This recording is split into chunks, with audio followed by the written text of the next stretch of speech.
Going, sir. My understanding, you were in the room when someone was shot? Holding the gun, yeah. Okay, alrighty. We're requesting that you and Ms. Gutierrez conduct interviews back at the Santa Fe County Sheriff's Office. So this is our crime scene tech. We're going to document the clothes. We're going to have him go change out, take the clothes, and then he's going to follow a deputy back to the Sheriff's Office. Yeah, I know you already agreed to talk to us and everything, and that's great. We're just going to go over the rights. She's going to read these to you as you understand them, and just sign an initial, and then if you read the bottom and agree to talk to us, Initial each of them. as you understand them, yes.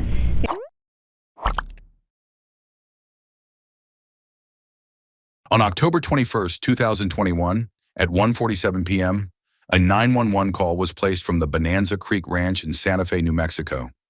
The Western film Rust, starring Alec Baldwin, was in the middle of production when a horrifying accident occurred. 2 people had been shot during a rehearsal involving a prop gun. What followed would send shockwaves through Hollywood and beyond.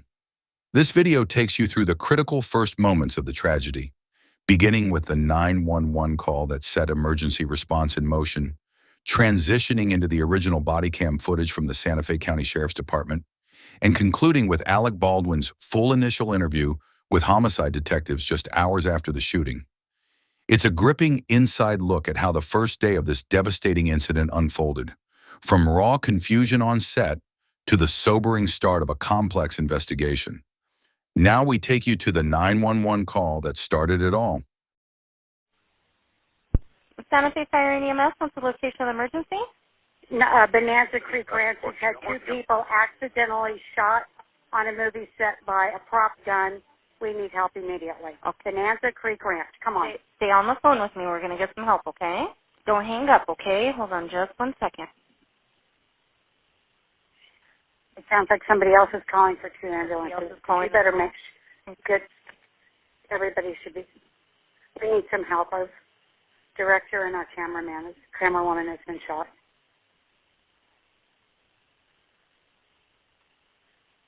Are they going to take him to the road?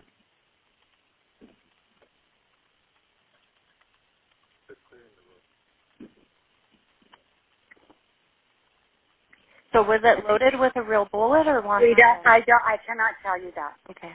We have 2 injuries from a movie gun shot. Okay. We're getting them out there already. Just stay on the phone with me. Okay. Okay. No. I'm a script supervisor. How many people are injured? 2 that I know of. I was sitting, we were rehearsing, and it went off, and I ran out. We all ran out. They were doubled over, the AD and the camera woman and the director. They're clearing the road for you to come back. We're back in the town. What's it called? We're back in the western town. Is there any serious bleeding? I don't know. I ran out of the building. That's fine. I still have to go through these, okay? Are they completely alert? We don't know. I can't tell. Maybe? Hello? Hi. I have a protocol of questions I need to ask. If you can just answer them the best you can, okay? Are they completely alert? Yeah, they are alert. Okay. What part of the body was injured? I'm not sure. I'm not in there. Okay, that's fine. Is there more than 1 wound? I think there's 1 on 2 individuals. 1 wound on 2 individuals? Okay. Yeah. Okay, I'm sending the ambulance help you now. Stand line. I'll see exactly what to do next, okay? Okay. I'm going to tell you how to stop the bleeding. Listen carefully. Make sure we do it right. We do have a medic on set. A medic on set? They're already doing that? I believe so, yeah. Is the bleeding controlled?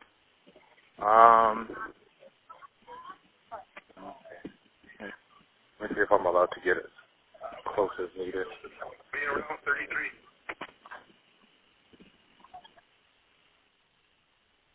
No.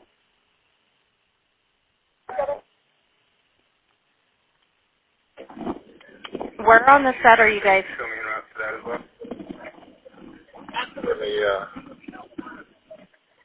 We got 1 laying down. Where on the property are you guys? They can find you here.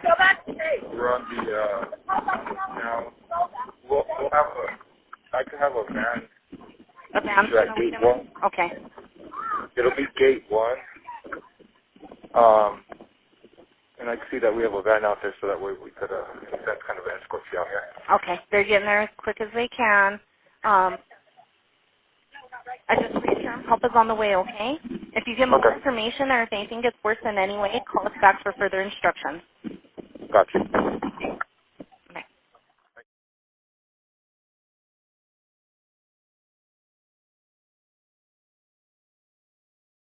For them. Within approximately 3 minutes of the dispatch, deputies and first responders arrived on the set. Their first priority, secure the area.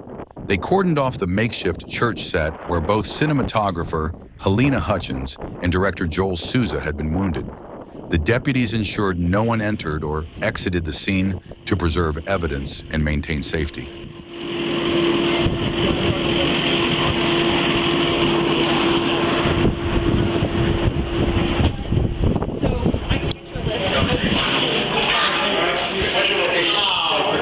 We're going to need to get her going right away. So we're working on through and through on her. Huh?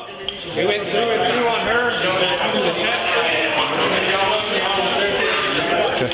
Until it gets put down to this. Corporal, I need you to know who's in charge. Everybody stops what they're doing right now. This is a crime scene. Yes.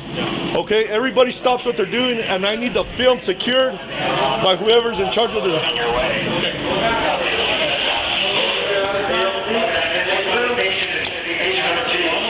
Electric back, can I pull these guys down, get them the hell with the helicopter? Yes, please.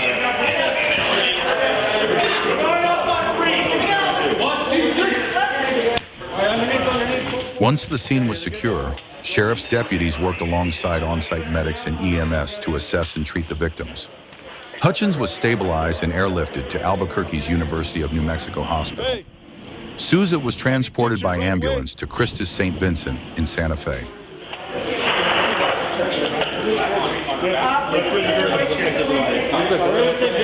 Where's the props guy? Where's the props guy at? We don't know where the bird is right now. Can you find out? I'm sorry, no, you have a job, but we need to make sure that they... Yes, they're taking care of business. Yes, but- What else do you need there, Chief? Yeah. Where's my radio? It was just here. There, thank you. They already cleared the gun. Where is it?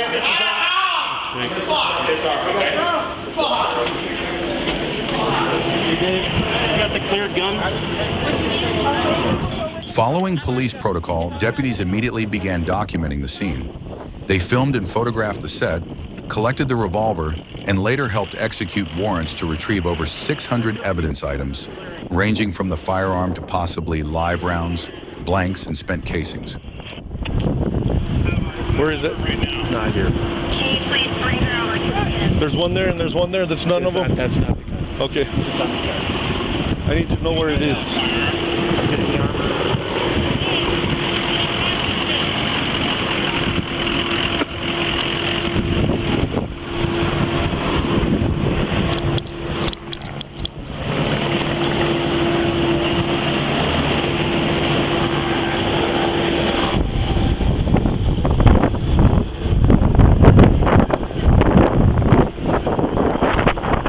You're in charge, ma'am?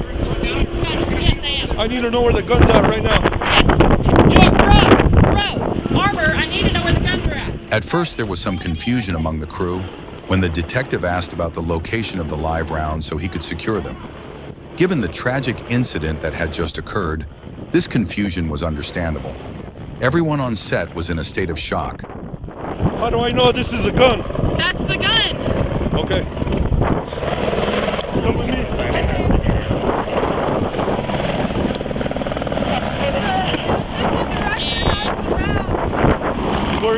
Where are they at? I don't know. His name's Dave.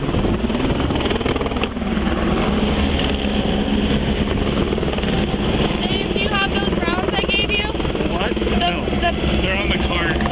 Are they? I don't know. Who would you give them to? I gave them back to you. I'll get them. Following police protocol, deputies immediately began documenting the scene. They filmed and photographed the set, collected the revolver, and later helped execute warrants to retrieve over 600 evidence items, ranging from the firearm to possibly live rounds, blanks, and spent casings. The Santa Fe County Sheriff's Office adhered to well-defined emergency response and crime scene protocols, securing the area, coordinating medical care, preserving evidence, and launching a fast-moving homicide investigation. Oh my God, fuck. Are they okay? Hey, Santa Fe, we need more units out here. I haven't been inside, I don't know. God, oh my God, oh my God. I already notified police.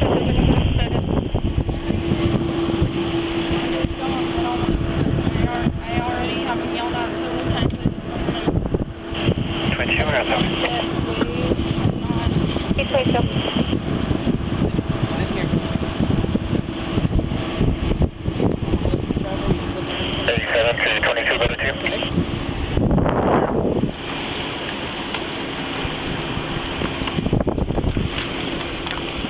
Are these the rounds here? So, okay, You have rounds here. there should, okay, no, so this is the one, I'm pretty sure. That's the one, and okay, sorry. You're okay, Sorry. just relax. I'm so scared, I'm sorry. You're all right, just relax. So here's the box that I got them out of. Okay, leave them right there. Leave them right there, okay? Just relax. I just need you to relax. Just relax, okay? I just need you to relax. Just please relax, okay? Just take deep breaths and relax. Can somebody get water for her? Yeah.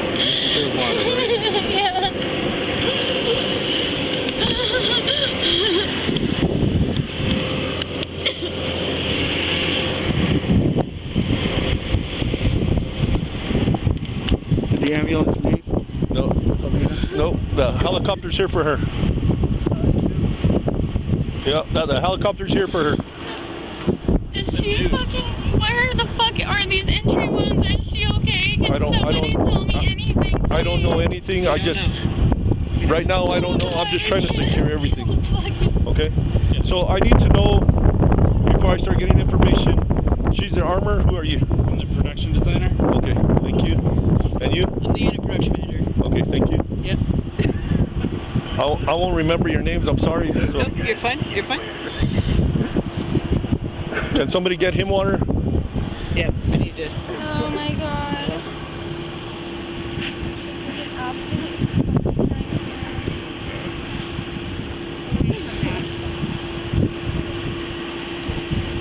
Hi, my name is Shannon Hughes. Hi. We're my husband and I own the ranch. Okay, my name's Tim. Nice to meet you. Okay, so They should be insured for this. yes, I mean, I'm not worried about the insurance, I'm worried about her life. So. Oh, absolutely. Okay, That's what I'm saying. So No movie's worth this. Was that shot there when it happened? No. No. What can I do to help you? We are bringing a whole lot of units here because there's a whole lot of people here. Yes, we're trying to clear them out. Nope, nobody's getting cleared out. Everybody is staying where they're at. Okay. Okay, we're trying. That's what's so difficult. We're trying to hold everybody where they're at. Okay. Okay, what I'm gonna have you do is sit in here. Okay. Arrested? You're not arrested. The door's gonna stay open. Since you're the armor, they're gonna want to talk to you more than anybody. Okay. Can I please have that water? Yes. Oh my God. Just relax. Okay. I'm just trying to. There's a whole lot of people here, so I'm trying to secure everybody. Do you want me to stay with you? You can stay right here with I her. will stay right here with you. I will not go anywhere. You can leave the door open. You don't have to do anything. Okay.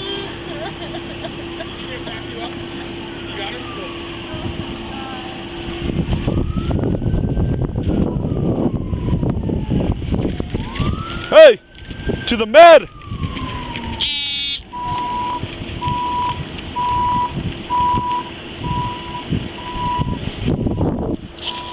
Hey, Santa Fe.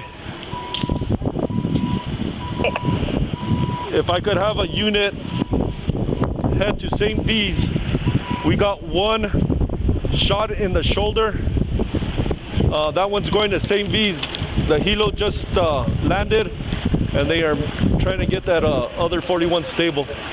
So if I could have somebody go to St. V's and with this other subject. 31 shot in the shoulder. Think these have a unit need a miss. Yes, ma'am. Yes, ma'am. Turn your radio in the truck down. No, not at all. I'm sorry. 63 in there, please. I didn't even step to it. Thank you. No, that's all right. 58 under.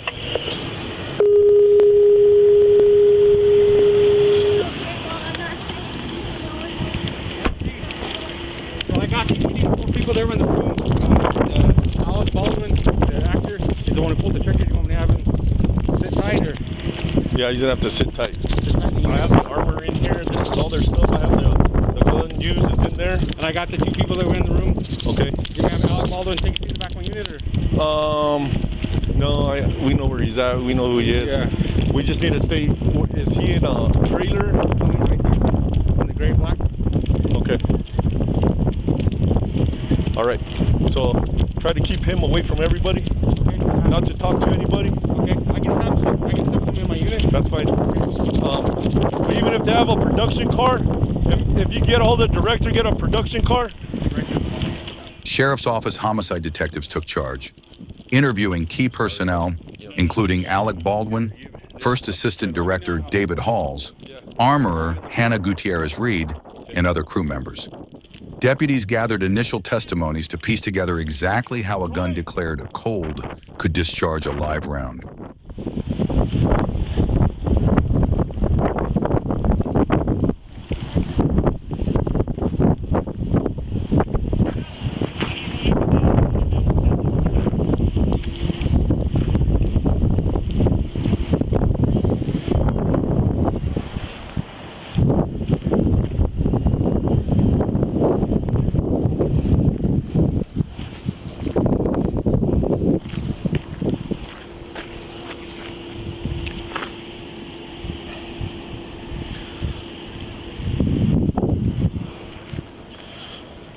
Hey, so, I have my phone off at this time. Alec Baldwin. Sir. Alec is he's gonna smoke a cigarette and then he'll sit in his own car. That's Okay. his vehicle. Alec Baldwin? Yes, sir. Okay, thank you. I'm good, thanks. I just drank a Red Bull right before and I'm all hyped up. Sorry. We're standing by at the entrance of Bonanza Creek, the single road as the ambulance is coming out. Okay. I'm gonna stand by, so if you need to... Yes, please.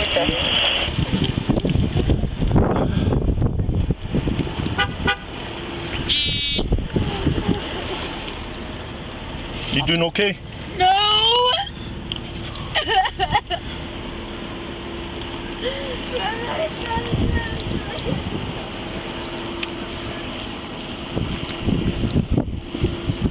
Read 6-5, start rolling towards H direction until we hear from him. Lieutenant! Lieutenant! Careful. 6-5 is me. Oh, I thought you were the lieutenant. Oh. I need somebody to check that 41, the armor. She's having a panic attack. I need somebody to check for her. Okay. Okay. The armor? Yeah, she's the armor. She's hyperventilating. She's having a... Hey, Dan, can you grab your bag? I gotta go get that guy. He was here. So can I come back in? What's that? I gotta go get that guy over there and bring him back here so we can give Where is he? He's right there next to the guy with the cowboy hat. He's wearing the black. The one on the right. I'll go get him. Would you? Okay, yes, sir. Thanks. Thank you. Thank you for helping.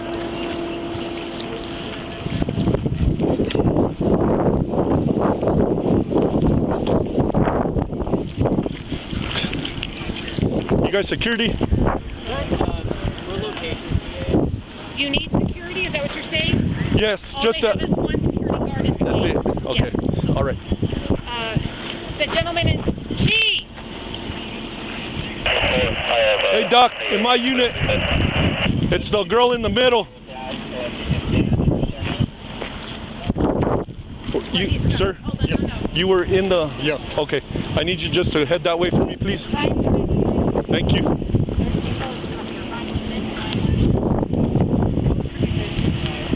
Okay, nobody else enters? We were told by the producers. Okay, hold on.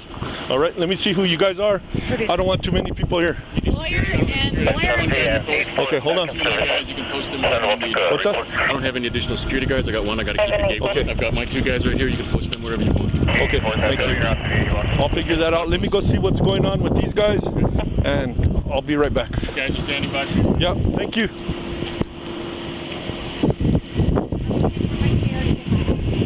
Oh, okay. You okay? Yes, ma'am.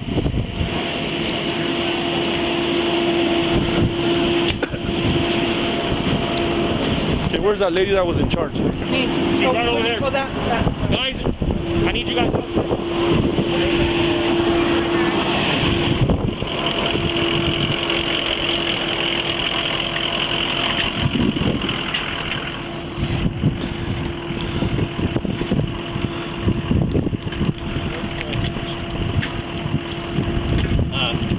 This is Reed, one of our camera operators. He was in the room. Okay, come here, sir. How's it going? My name is Lieutenant Benavides. Can I go to the hospital? Not yet. Okay. Not yet. So, Corporal, we got a camera operator who was in the room. Okay? Perfect. Okay, it's just hard. We can't let all people in and out. So if you could, I'm going to try to get over here. Yeah. 6365 entry 2 are out with the...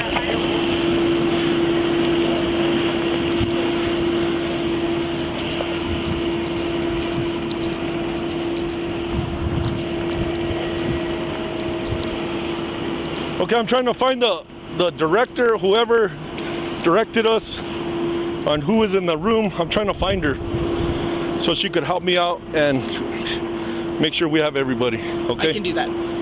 Okay. I'm the UPM. This is, if it's not her set, it's mine. Okay. So I can help you. Tell me how I can. Okay. Who is this? This is our lawyer. Okay. Lieutenant Benavides, I didn't mean to be rude to you, ma'am. I'm sorry. I'm just trying to secure. I'm just trying to secure everybody. And who is that? Benavides. No, you're fine. That's So okay. I have a whole lot of people coming this way. So. Yeah. Okay. So that's Casey, one of our co-producers. Okay. These 2 gentlemen right here are Lucas and Marcos. They're my locations peeps. Yes. A little farther down in the white is Shannon. She's the owner of the ranch. The Okay. gentleman who I was talking to earlier in the brown hat is Brian, the production designer. Yes, I met him. Yeah. Okay. I'll be with you in a little bit, ma'am. Okay. Let me talk to my guys to secure this area.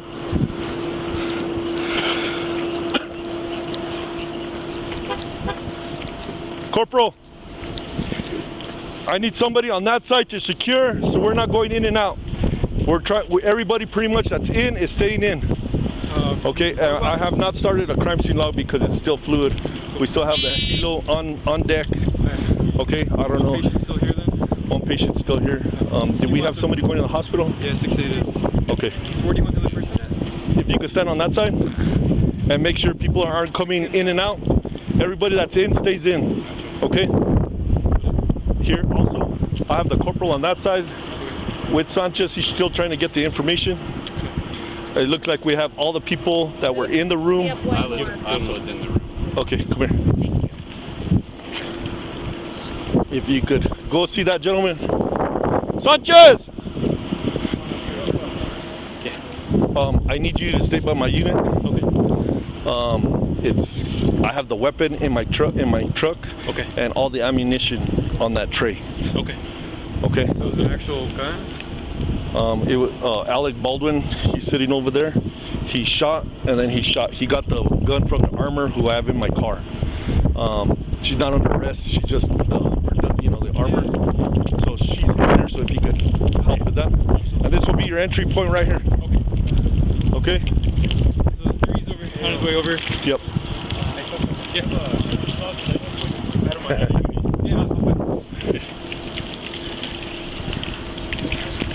Hey, LT, and I still have those charges pending. Yeah. Okay. Because I told him to take some Yep. So that's the weapon I'm securing? No. Or it's in here? It's in my unit. But all these, okay.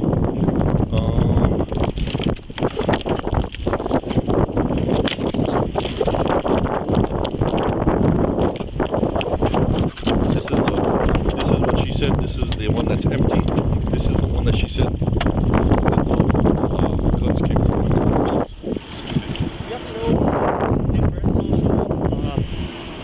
caliber size? It's a 45. I have the dummy rounds right here. It's a 45. Okay.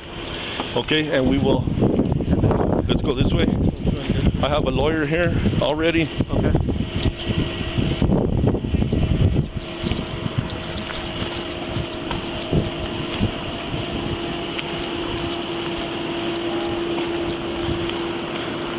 Okay, we need a date of birth for the med. Date of birth and social. For me or for her? For her.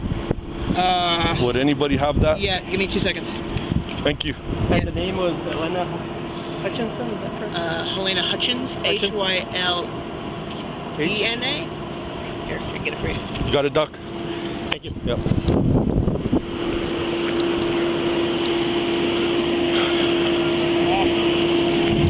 So I have... Looks like Alec Baldwin is the one that pulled the trigger. Yeah, but I have the armor in my unit. I have the gun with Puentes, and there the tray has the dummy rounds. Okay. I have Frederick on that side. Puentes is taking care of here. He's going to start taking care of the log. I got this down until they get the patient still behind there until they finish pre-dogging and then I'll put it up. Okay. Make sure everybody goes to Sanchez. All the personnel that were in there. Yeah. Make sure he has everybody. Okay. Let's try and get Sanchez up there. There's a lot of people here. Yeah. I have more people coming.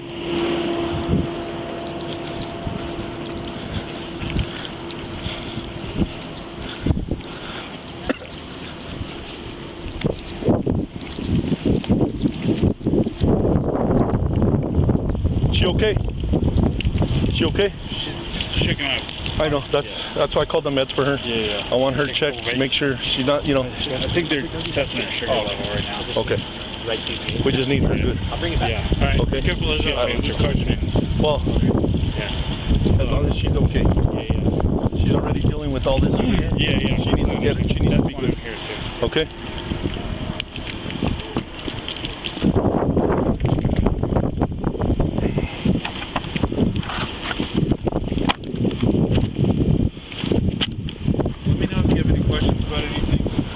Yes, so she told me which guns were, which bullets came from it. I'm gonna keep everything else the same. I'm gonna keep these, like these here. Those are dummies. Okay. Well, I'm pretty sure somebody will be asking not us, but the detective. Yeah.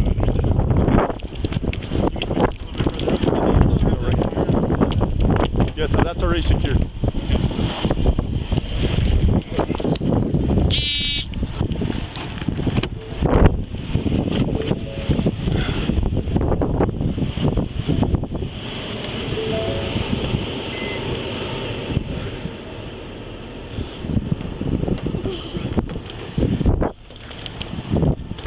Somebody getting your crime logs? Yeah. Okay. It's because I switched my unit. LG. Okay. I got 2 extra people which help me out, helping secure this area.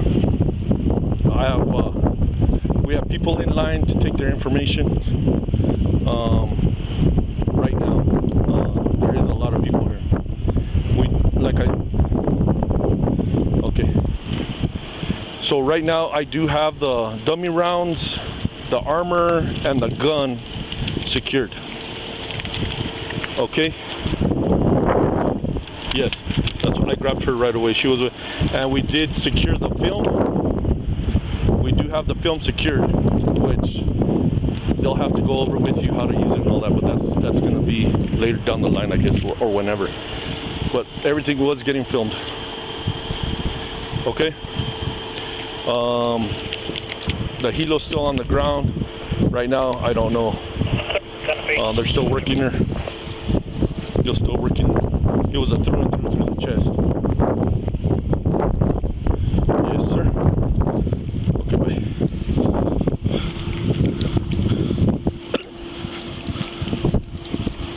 Did we get a crime scene log for Puentes? Did we get a crime scene log for Puentes? I can't find it in my truck.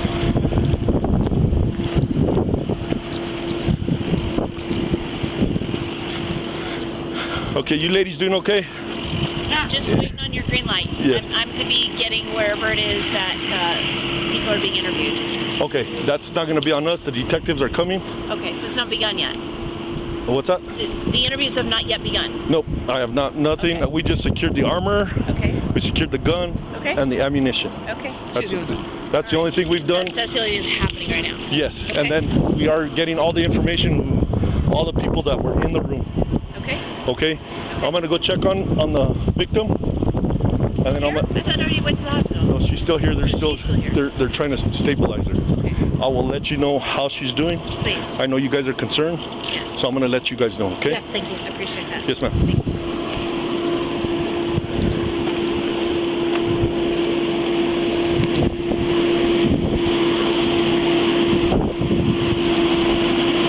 How you doing, sir?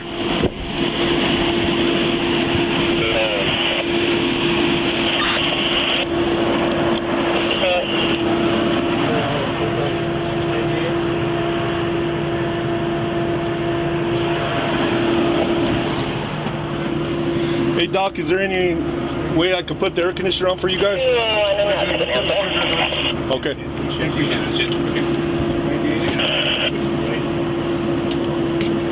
You guys have a direct? Is that a Mac 3?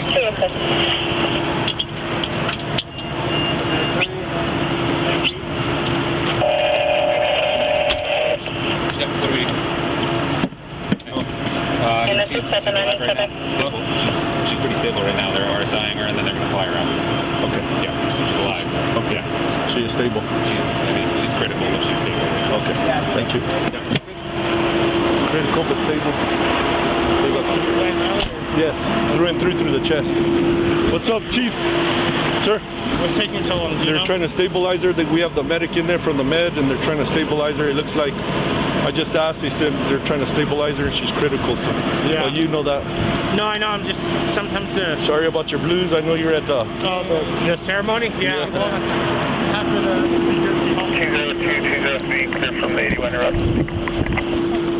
I have 2-4 getting on a log. Thank you. What else we need? You guys are secured. We're just gotta get names now. Yes. Who's in here? Sanchez! Where is everybody? 103-98. Where are they? She's here. Medic. One of the guys went to the back. This Russell guy, the one. Okay, I need everybody right here separated. I thought that's what the corporal told you. Get everybody here separated. Okay. Nobody leaves. All right. One guy already left to the hospital. That was his best friend. I don't know what. Is he the one that was following him? Yeah. No, he was here. So who's your supervisor? You're the scene? Get with her and get his name. I have it. I have his name and I have his number. Nobody, get everybody here. Nobody else leave, Sanchez. Okay. All those people in the back, they part of this? Yes, everybody. Yes. Yeah, that's why I was calling for more units, because we had people everywhere.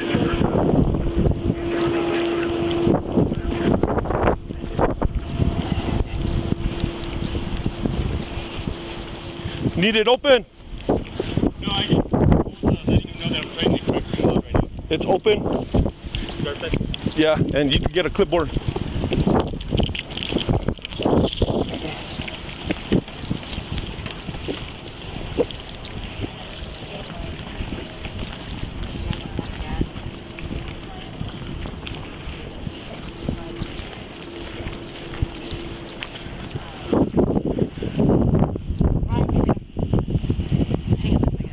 Okay, so she's stable but critical. They're trying to stabilize her so she can get on that helo.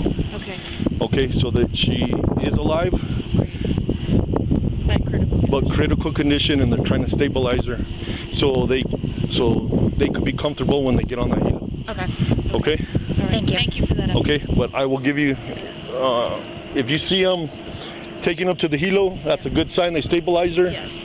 And they're gonna fly her out. Conscious? Yes. Okay. Alright, so we got one in critical. Anything else? I'm gonna find you guys. Okay. Yeah, no, please do. We'll be here. If I have another question. Okay. You'll see the detectives. They're all in unmarked cars. Yep. They're gonna come in a crime scene van. Okay. Okay. And when they get here, I'll give you the lieutenant and. Perfect. Okay. Thank you. And I'll hand them over to you. Thank you. Okay. I appreciate Yes, ma'am.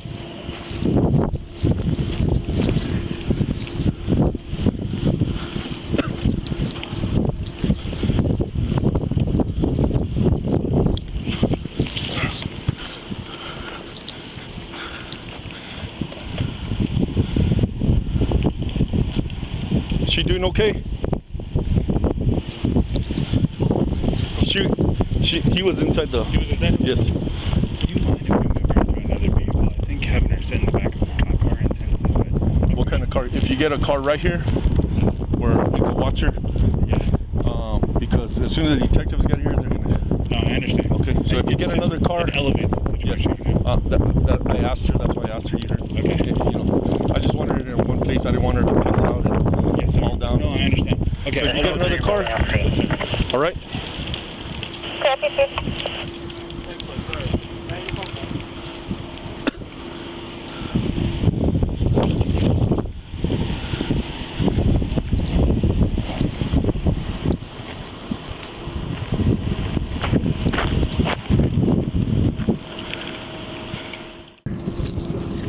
I'll be with you shortly. The person that had the gun at the scene. Okay. Yeah. We're gonna talk to everybody here in a sec. We're getting these guys treated. We're securing the scene, and then we'll get with you guys in a sec. It's their safety. They're a medical priority first. Can you guys step right over here?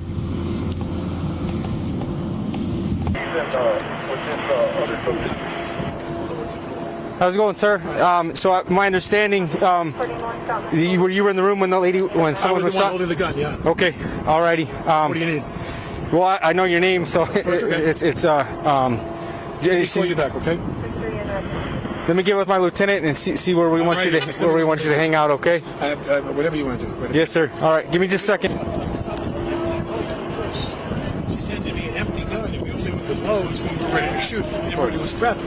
Earplugs, everything. All right, Where should I go? Mr. Baldwin, who's the director on scene? The guy that was shot. The guy that was shot? Okay. Where is he now? I think he's in the ambulance. Do you guys have a production car? Or? There's an AD. His name is Dave. I'm waiting for you right now. Okay. I'm happy to stay right here and do everything that he's doing. Well, my lieutenant just wants you to stay away from everybody and not to talk to nobody. So I was. Wait right here. We can wait right here and have everybody step back, or we can wait in the back of my patrolling. But I prefer to not put you there. Okay. Yeah. Alex, you want something? You want water or something, man? I want to find props to get a cigarette from you. I got one. Where they're going. What do you got? I got medium. Marble medium. I'll take it. Sure you don't want a cigar? Hands are shaking. Very kind of you. How is she? As of right now, her status is questionable. That's why we called the air light. Alec.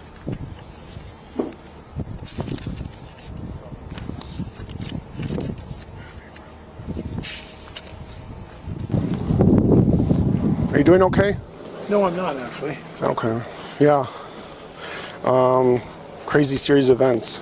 So we're requesting that you and Ms. Gutierrez conduct interviews back at the Santa Fe County Sheriff's Office. Yeah, if an associate you tell me what to do. Okay. You tell me what to do. Just tell me. We would appreciate that, and then we'll. When do you want me to do that? We're gonna probably go right now. So can I take my car? That's my car.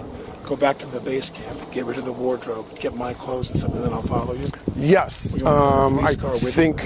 No, that's okay.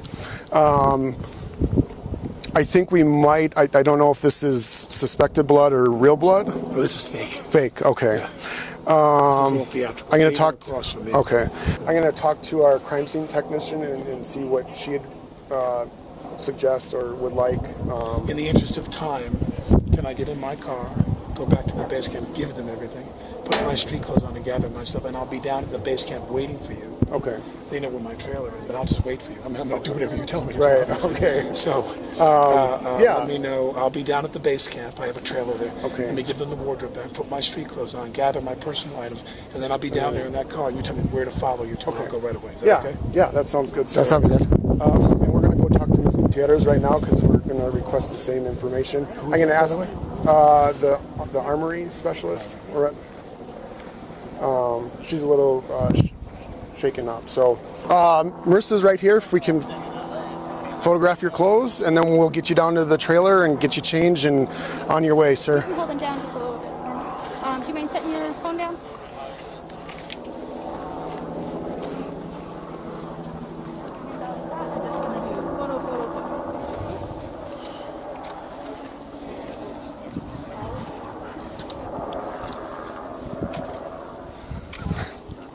So this is our crime scene tech.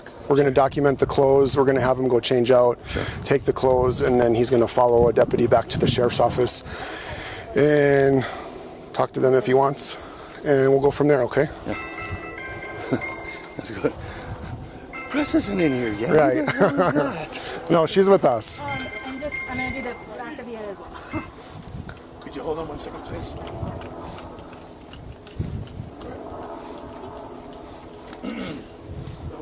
How long have you guys been filming so far? 2.5 weeks, 2 weeks. Okay. Yeah, 2.5 weeks. And you're set for how long? Halfway through? 2 weeks. Oh, okay. Yes, sir. You want to get in your... Jonah? This way? Yes. Thank you. So, Mr. Jonah, we're going to have him go back to his trailer. Okay. He's coming with me. Yep. And she's going to follow you, Miss Marissa. She's going to take his clothes, and then he'll change out, and then if we can get him to the sheriff's office. After the most urgent actions were addressed, investigators began conducting in-depth interviews with all witnesses and key individuals involved. This included Alec Baldwin, the film's armorer, the assistant director, members of the camera crew, and anyone who may have handled the firearm or witnessed the incident. What follows is the full initial interview with Alec Baldwin.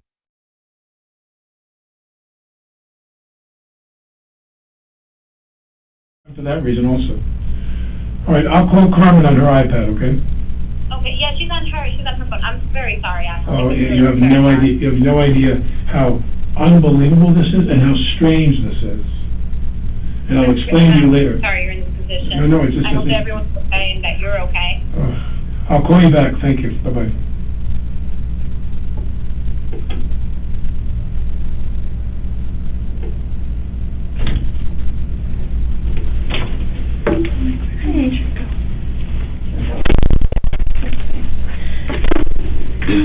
Hi, Samantha.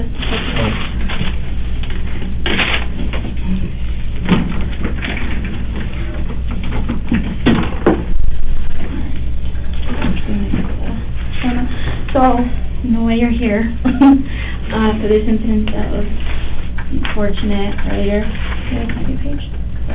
Yeah. Yeah, I know you already agreed to talk to us and everything, and that's great.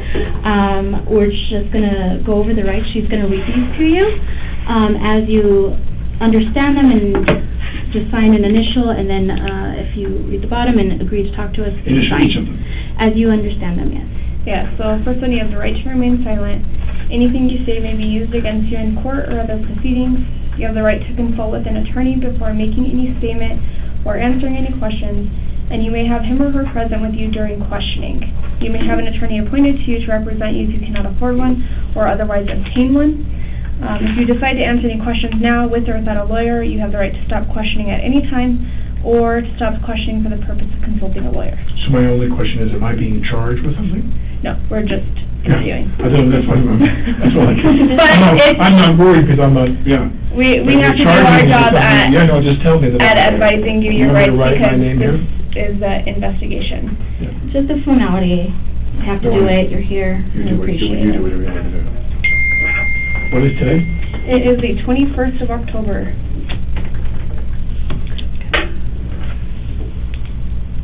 Oh. Long day? Well, what's interesting, not to digress on some commentary here, is that we've done this for 2 weeks and we did it the right way every day. Every day. You're on a set, you rehearse, they bring you what's called a cold gun. The gun is either completely empty, the chambers, or there is a cosmetic piece. So, for example, if you're the camera, and this is going to sound silly and specific, but if I'm pointing a gun close to the camera, you want to see into the cylinder that there's material in there, cosmetic material. So those rounds are cosmetic rounds. They put them in, and you rehearse, or even in a shot when you don't fire. I pull the gun up, and you see there's some material inside the cylinder. They'd hand me a cold gun, no charges. They always hand you a cold gun with nothing in it to rehearse. And then, when you shoot, and if you are shooting loads that are flash loads, and they're usually in 3 denominations, quarter, half, or full load rounds, so that the flash is bright, and the sound is loud, louder, loudest. Full load is loudest. So if you're outside, you want a full load, bang, you want a loud sound. If you're inside, you can do a quarter load. Right before you shoot, Everyone preps. Crew puts the earplugs in, some put headphones on. The camera's there. Very often there's a loose, tight screen. But you're the camera operator, and there's the camera, so I should always shoot off camera. You never shoot into the lens. And you shoot it. There's a flash and a sound. Now, I went to lunch. She disarmed me. I sat down. She being? Hannah, the armaments person. She was always handling the guns, 99% of the time. So I would, if I had a cosmetic rifle with no rounds, I would probably hand it to one of her assistants. I'm sitting there. She disarms me. We go to lunch. We come back from lunch, and they hand me the revolver, the Colt. And I just like the name. It's Hannah again. They arm me, and you're assuming, as we've done every time, that it's a cold gun for the rehearsal. And I put the gag in the shot. You're the camera because I have a coat, and I have a holster, and I pull the coat over, and I kind of cup my hands like I folded my hands. And then I'm going to slowly sneak the revolver, the Colt out, and turn and shoot these other guys, or try to shoot them. I take the coat over the thing, the camera's there. I believe, my recollection is she was there, turned a bit, like talking to him. So I think she was hit in the right armpit. But this is all I know, and that is that I take the gun out in the rehearsal. Really, he wants it very dramatic and very slow. I'm trying to sneak up on them. I take the gun out, and as it clears, as the barrel clears the hole, turn and cock the gun over here. I turn and cock the gun goes off. It's supposed to be a cold gun. Nothing. No flash charges, nothing. Now, this is a puzzle to me. And this is making me very emotional now, but in my time, and I'm older now, but when I was younger and I was shooting guns in films, I've never seen a theatrical flash round where the material went through someone's armpit, came out their body, and hit somebody else in the shoulder. Yeah. I'm wondering if your department is prepared to go find out what comes out of his shoulder surgically. Is that a live round? That's what we are actually looking at. Is that a lot? Because it doesn't make any sense otherwise. Yeah. It hits her in the armpit, comes out her shoulder, goes into his shoulder, and he just told me on the phone, I talked to Joel. He said, they showed me the x-ray, and the shape of the thing in my shoulder is the shape of a bullet. Now, all the rounds, I was told, you need to verify, I think this is an important note, they take the gun, they enter and all the rounds that are in there were either dummy rounds, no flash, cold rounds, or rounds with a flash. In the rehearsal, there should have been nothing. It should have been a cold gun with no rounds inside, or dummy rounds, cosmetic rounds, no flash. I take the gun out slowly, I turn, I cock the pistol, bang, it goes off, she hits the ground, she goes down. He goes down, screaming. He's like, Jesus Christ, and I'm going. And I thought that maybe sometimes the wadding can come out if you're close enough, you get a burn. 2 actors who killed themselves with guns, with theatrical guns, John Eric Hexum and Brandon Lee, they put the live round in, and I'm told even with the flash powder, you can cause contusions and you can do a brain bleed and die, which both of them died. Right. I think with Brandon Lee, there was a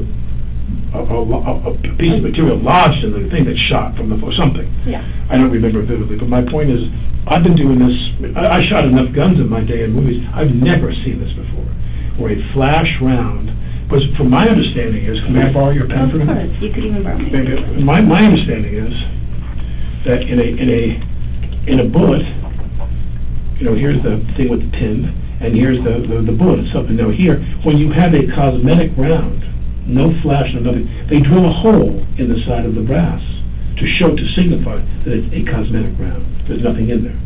There's no powder. But when you have a flash round, and there's stuff in there, wadding and powder to make the charge. This material here, that is the bullet, is made of a clay or some material that just disintegrates. So what you have is bang, and you see the flash go bang, and you get a sound, but nothing. There's no projectile. And what I'm curious about is what came out of that bullet that went through her body and into his shoulder. That's pretty powerful. I've never heard of it. Now, some people say you can lodge material in the barrel accidentally, a rock, something, that happens. Which is why every time we've done this, I'm here to tell you, to testify that every time we've done this, she's done it right. She cleaned the barrel, made sure nothing was lodged in there. We went hot when they were ready. You always announce, going hot. Crew gets ready. And then all of a sudden, you're the camera, and I shoot away from you. I sit there and like, bang, bang, bang, and flashes are coming out. We shoot the rounds. She cleans the barrel. every time, and she checks that the rounds are all cosmetic rounds, or nothing in the chamber for the rehearsal. She hands me the gun. I'm assuming she's done it the right way. She's done it the last 2 weeks. I put it in the holster. I pull it out slow. We're rehearsing. We're not filming anything. I pull it out slow, turn, cock the pistol, bang, it goes off, and she hits the ground. And then he starts screaming. And I'm thinking, in a flash round, I could see maybe if there was wadding or there's some stuff like that that's hot, and maybe it hits you and burns you. As they say, sometimes that happens. But remember, we're rehearsing, so no one's protected. So it's all supposed to be this one, cosmetic one. Or nothing. Or nothing. For the rehearsal, the gun is normally empty. But my point is that they were standing in positions they wouldn't ordinarily be in because they assumed it was an empty, cold gun. We weren't shooting, we were rehearsing. That's a vital difference. So if she's here, if the camera's here, and she's standing here talking to the gun, and I'm on a bench here, and Joel's behind her, and this is not proportionate because obviously the camera's not as big as her body, but I draw the gun slowly and aim off camera, and there's supposed to be nothing in there. So she's not protecting herself and standing off. I'm shooting in a direction, and everybody is supposed to be to that side of the camera. There's nobody in my line. Nobody. And so when I shoot the gun, so in the rehearsal, I'm assuming I have an empty gun, and the gun goes off, she's right in front of me. She's as far from me as I am from difference between maybe you and the door. Okay. So pretty close proximity. It was a very tight shot. Okay. The shot was here, of me, not of me, it's of me pulling the gun slowly, turn cock. Okay. And she's right there, vulnerable, in a position she wouldn't ordinarily be if we were shooting, and this thing, boom, she hits the ground. All right. I'm going to back you up just a little bit, okay? Yeah. How long have you been on set? I arrived Monday the 11th. Okay. And started my fittings, and they were shooting the week before. And the 11th of October? Monday the 11th, I flew in from New York. I flew from New York to Denver to Albuquerque because there's no direct flights here, and then drove from Albuquerque to here, rehearsed and fitted, and did all my preparatory stuff. But that was in October, correct? That was Tuesday the 12th, yeah. I flew on the 11th, rehearsed on the 12th, started shooting the 13th, Wednesday the 13th, I started shooting. Okay. We shoot a Wednesday through Sunday schedule. We're off Monday, Tuesday. So the entire time you've been on set, have you seen the same armorer? And her crew, yeah. Everybody. How many people are on her crew? My guess is that what I witnessed is 3. Okay. All young women. Hannah and 2 other women. All right. And very often they're tasked with me, because we're not shooting every day, guns, there's no armaments every day. They dress me with my holster, my knife. The film is set in 1888, so I'm armed with the classic weaponry of the cowboy era. Okay. And so they would make sure I was dressed properly. 85% of their task is to make sure I'm dressed with everything properly. The armorers? The armorers. Well, the armorers, wardrobe doesn't necessarily, they sometimes trade back and forth, but wardrobe doesn't necessarily deal with my holster. Okay. And the knife, but that's a prop. The armorer, Hannah, and her team, they dealt with me being knifed and that being lashed properly, so it looks proper. Okay. And the holster. Okay. So it was wardrobe as much as it was props, as much as it was armaments. Okay. Do you know Hannah's last name? No. Do you know what she looks like? Or can you describe what she looks multicolored hair, glasses, not too tall. Everyone knows her pretty well because her father is a very famous armaments guy. He's a guy that did guns in movies for decades. He's very well known. Okay. She's the daughter of this famous gun guy, movie gun guy. And what about the other girls in her crew? I don't remember their names. Okay. Do you know what they look like? Blonde, thin, not too short, kind of medium height, and brunette, someone on the shorter side, maybe the same height as Hannah, brunette, and also there's you go back and forth between, they're wearing a mask most of the time on set. They've been ordered to do that. But I've seen them with their masks off. Okay.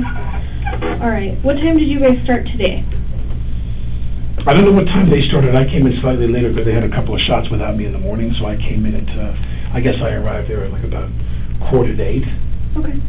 Normally I'm there at like 6:30. All right. And then anything abnormal in the day? Who handed you your weapon in the day? Hannah. Hannah did. Okay. And physically hand it or put it in the holster? Handed it to me. Okay. She would show me the gun. Okay. Or she'd say, cold gun. She'd say, test it, or some language to indicate, as she handed me the gun, that it was fine. And she'd say, do you want to check? Okay. And I always didn't want to insult her. I said, because we never had a problem. Yeah. And I said, I'm good. So, and the first AD very often will ask, periodically, he'll say, let me check. Okay. And they'll have two people check for this very reason, that we don't have any, forget about live rounds of bullets, that we have any flash rounds in the gun while we're rehearsing. Because if someone wants to indicate, and they're not thinking, they pull the trigger on the gun, you just hear the hammer, the dead sound of the hammer hitting, and you have no flash rounds at all in there for the rehearsal. The rehearsal gun should be empty. Okay. And as I said, for the 2 weeks I've been shooting, it has been empty. We haven't had one problem. And you have you physically checked that, or just by? She announces to me that it's clean. Okay. She'll say, cold gun, we rehearse. Then when she's done, she takes the gun, goes off to a corner. She has a kit, like a zip fanny pack, with her elements in there. She puts the flash rounds in there. She'll say, quarter load, but it's a lower sound. Or she'll say full load. And if I'm shooting, if you're the crew and you're shooting me close, even if I say the full load, it is rather loud. It's very loud. Okay. So she's always announcing what's going to happen. All right. And she's been very good about that. So have you guys, backtracking a little bit on this, because she's telling you what's in these guns, have you guys been practicing with those quarter loads, the full loads, all that through the past couple weeks? Or have you shot with them? I came in on Tuesday. That's what I did Tuesday, okay. The 12th. I came to the ranch, rode the horse.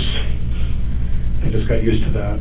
And because they have a double who really rides in the distance up really fast. And all the athleticism you see me on the horse, and they cut to a watch and another guy riding as a real horseman. Okay. I get quite a crew of them. So today was not the first day that... No, I shot on Tuesday the 12th with the Henry, the lever, arm action lever, the lever action rifle, okay. And the pistol. I just shot both. Okay. And she was there. All right, moving back forward. What time did you guys break for lunch today? Usually, I think today we broke at 12:30. Okay. And who took the weapon at that time? Hannah. Physically took it. Always does. Rarely do the other ladies, the two other women, handle the pistol that's live shooting in the scene. As I said, I have the Henry in my hand as a prop. I'd be running through the scene, but no bullets, nothing. When they'd say cut, I could hand it to the blonde girl. Okay. Again, but whenever we were interacting with somebody where rounds were going to go in the gun, you would have flash rounds in the scene. We shot flash rounds. It was only Hannah. Okay. Only. With her fanny pack with the rounds in there, her equipment. Okay. Do you know what time you guys got back from lunch? I guess it's 1:30 by the time we all get back to the set up. There's a base camp, and there's the set.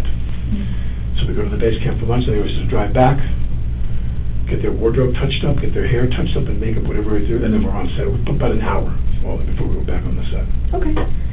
And was Hannah the one to physically hand you the gun at Yes. that point? Okay.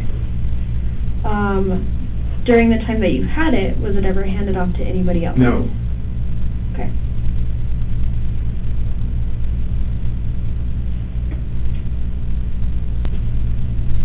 Did you see where she got the gun from? No. Okay. She has a station somewhere with all her stuff. Okay. The elements and the gun, and a couple different guns. Guns for the other actors, and she has all the guns. Is anybody else allowed in that area? I don't know, but I know that on this, I've never seen anything that was out of the ordinary. She had like sometimes they have a cart, like almost like if you were using like a hospital catering, there's like a big plastic tray, a dark plastic tray, 2 levels and wheels. I think that's what she has, but many of the departments have that, and on that tray would be her, or something like that. I don't recall what exactly hers was, but they have a station that they bring to the set for her to put all of her stuff, and if the weather is cooperative, and sometimes they put it under a tent if it looks like it might rain, and might even damage the property. But she has a little place she would go to, and I think she has a truck where she stores it. When they wrap, everything goes into a truck and she takes off with it. It's her responsibility to to secure the prop weapons. Everything in there. Which are real guns. They're real guns. Can you actually describe the gun to me? It's a Colt, a period Colt. In our emails back and forth when we were prepping the film, she showed me just a couple different styles of guns. This is not a big budget movie, so we didn't have a lot of choices. She showed you 3 or 4 choices. I said, give me the biggest gun you've got. Okay. And so I didn't. She showed me different guns by email and different knives by email. Cruder knives that were made like someone fashioned the handle out of like elkhorn or things. I took a traditional knife, a leather strap, a handle. We went back and forth about the holster and the material, and we just had a relatively brief conversation. I'm having made a lot of movies, I know how not to stress them out about the budget. When she shows me something, I try to make that work. And so she showed me, I said, just give me the big Colt. We were done. And then on that Tuesday, the 12th, I came and shot that gun. Okay. What color is it? I believe it's a brown handle, because she showed me 2 of the larger Colts. One had a cherry-colored handle, and one had a brown handle, and I chose the brown handle. You didn't want the cherry. I could show you my emails and my phone. I didn't want the cherry, it was too shiny. Ah, okay. My character's a little bit in the retirement side of his career, so. He's a retired bank robber. I'd say out in the Wild West cherry. You need the gun to match. Well, you always have people in films, I mean, they go to extensive, you wouldn't believe some films if they have the budget, the details you go into. Of all the things you wear, jewelry, hats, watches, guns, cars. I mean, people sit down. I mean, I've made a lot of films, and the films that had bigger budgets, you could spend a whole week going to rehearsal, reading with the director. The writer goes and rewrites. They listen to how the dialogue sounds. And then once you're done rehearsing the text with the director, the producers, and the writer, when you're done reading, they'll go make amendments. When they hear it come out of your mouth, they go, let's change that line. The way Bob says that, and then then you go right to wardrobe, props. You go do a lot of stuff. Okay. All right, so you get back from lunch, get ready. She hands you the gun. Was this inside or outside? We're inside the church set. And was it the first rehearsal that the incident happened? Yeah, I believe so, because we talked about, as we were going to lunch, we're always talking about what's next. Okay. So as we were rehearsing scenes, he said, now I want to do a scene where we've done other shots before lunch. He said, when we come back from lunch, we'll do this. And he said, I want you to pull out, show me. Because I was showing you what I thought was the best angle, to see the glint of the gun under my coat. Because you want the scene to work, the shot to work. So where the holster's here, the gun is here, my coat comes around, and I held my hand like it was like I was just cupping my hands. Like I was just resting. Okay. And I showed him in the rehearsal. So when we came back after lunch, we rehearsed for the camera, and I took the gun. I'm showing him. I'm going to go like this, like this, like this. Cock and turn. Bang! It went off. The first time. Okay, so it was your. It was the very first time that we were shooting that shot, that we were rehearsing for that shot. Okay. That camera shot. And you may, if you don't know this time, did you happen to see? So obviously you guys left from your upper shooting area to go have lunch, or did you eat lunch up there?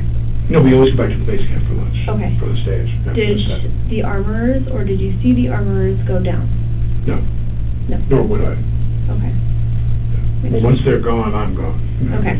Do people stay up on set, or does everybody go down? Well, there are many people who will forego lunch.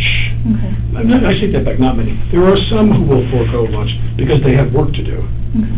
Some will hold them a plate. Some they'll bring their own lunch. Many people, they make sacrifices because of their pride for their department. Mm-hmm. They may sit there and say, I think I need to paint that wall and touch up that wall. I think I need to distress those boots. They all have work to do. Mm-hmm. And very often, a small number of people will stay up top while we drive down from the set to the base camp. The caterer is there in need, but maybe a modest number of people stay up there. Okay. All right, and then I just want to clarify, really, I know you were drawing something. All right, so when you had pulled out the gun, obviously you were not at the cameraman, but you had identified there were 2 people there. Can you tell me who those people were? My recollection is that the operator was there. He's a Steadicam operator. Okay. He's a man who, there's either a camera on sticks that's stationary, or there's a man who operates the Steadicam that moves. The camera operator was there behind the camera, and she was to his right. And who is she? That's the one who I'm asking. Halyna, the cinematographer, Okay. the camera director. And she was right next to the cameraman. She was to his right, to my left. And who was behind her? Joel, And he is... the director of the movie. Okay.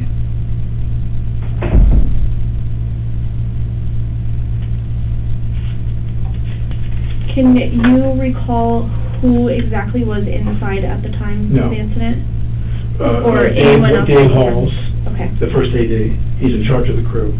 The first assistant director is the man who's like the foreman of the set.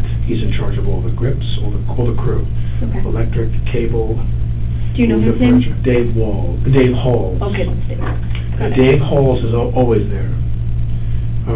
Halyna, Joel, me, the operator, an assistant camera person, the script supervisor, a woman who sits in the corner in some strategic position to take notes on all the action of the take so you can match. If one day you're doing a scene, you sit there and go, what is your first name? Samantha. So they're like, Samantha, you know, it's really important that you and I get together and talk about that case. You drank, when did you, she makes notes, so we match every take. That's called continuity. That woman who does continuity, she's always there watching. She was in the room. Okay. She's an older woman, like in her 60s, maybe with,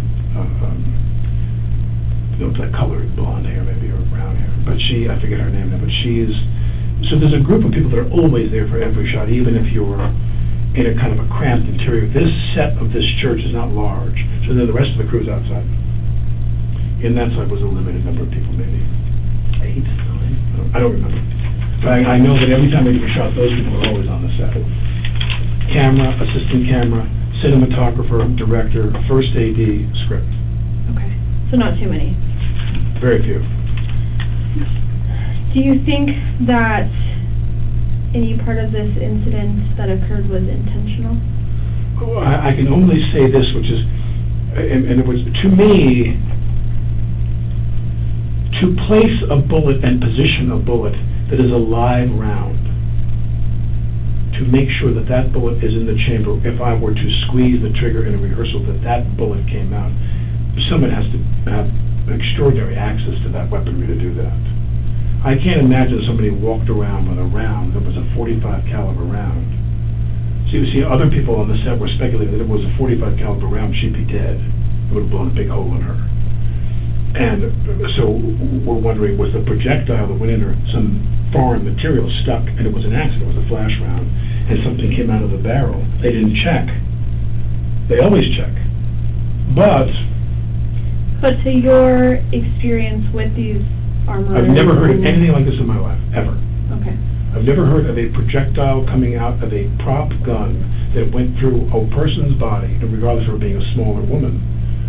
That the bullet went in here, I'm told, went in here, came out here, her shoulder or whatever, and went into his body and buried. I've never heard of that in my life. I don't know of any projectile in a gun, in a flash prop gun, that could accomplish that. Now, if somebody put a live round in there accidentally, see, a very important question for Hannah is, have you ever commingled live rounds with theatrical rounds in your kit? Because they're forbidden to do that. Mm-hmm. According to, I think, the union rules and the safety rules for all the unions, you're not allowed to do that because of the fear of what will happen that you commingle. So, whether someone accidentally, and I can't even imagine this, deliberately placed a live round in that gun, I've never heard of that in my life, and I don't know anything about what happened, but all I know is when I... See, the other thing about this is, in a live round, you'd have a recoil, usually.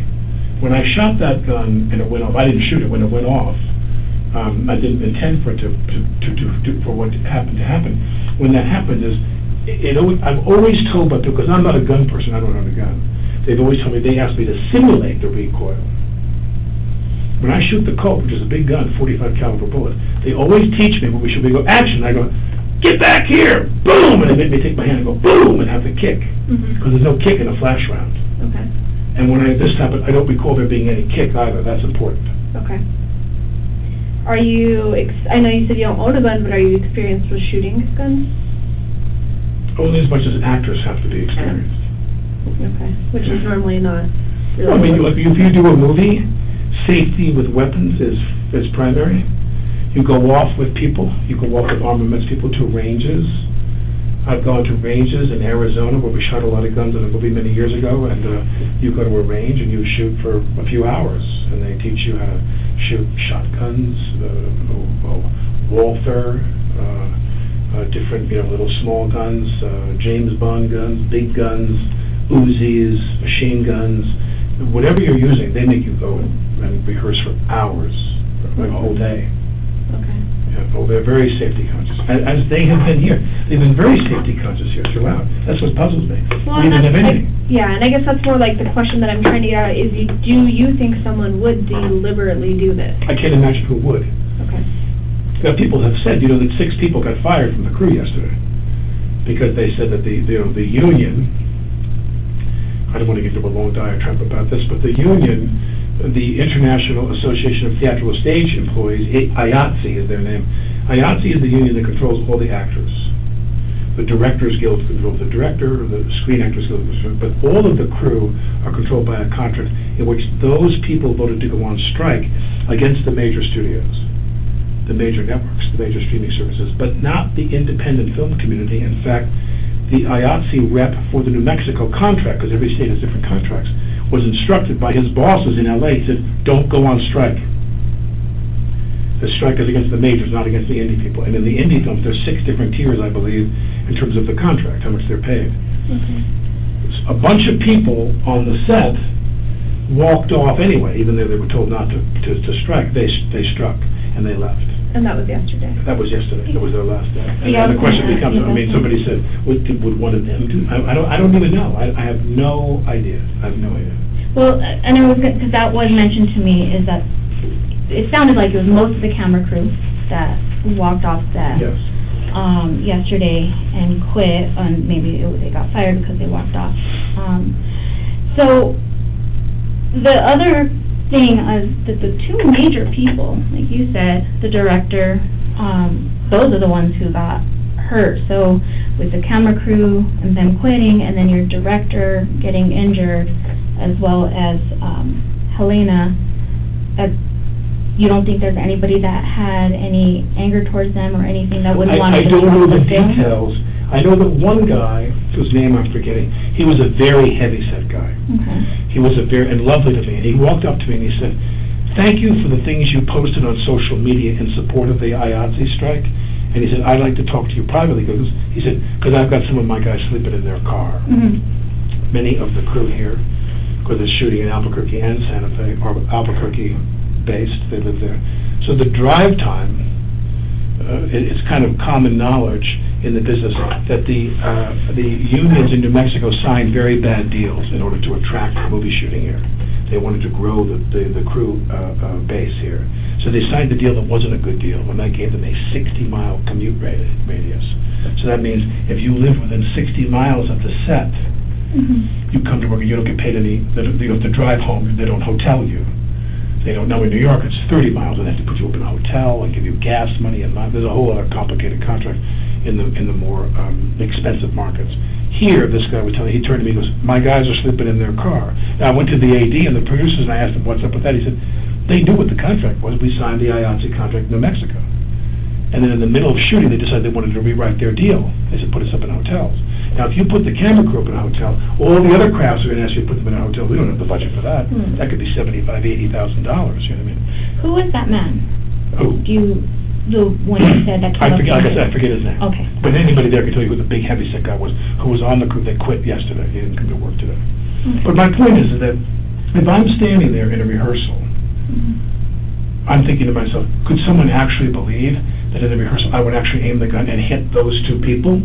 That's far-fetched. Or do they want just somebody to get hit? Or, I keep telling myself, more likely, was it an accident?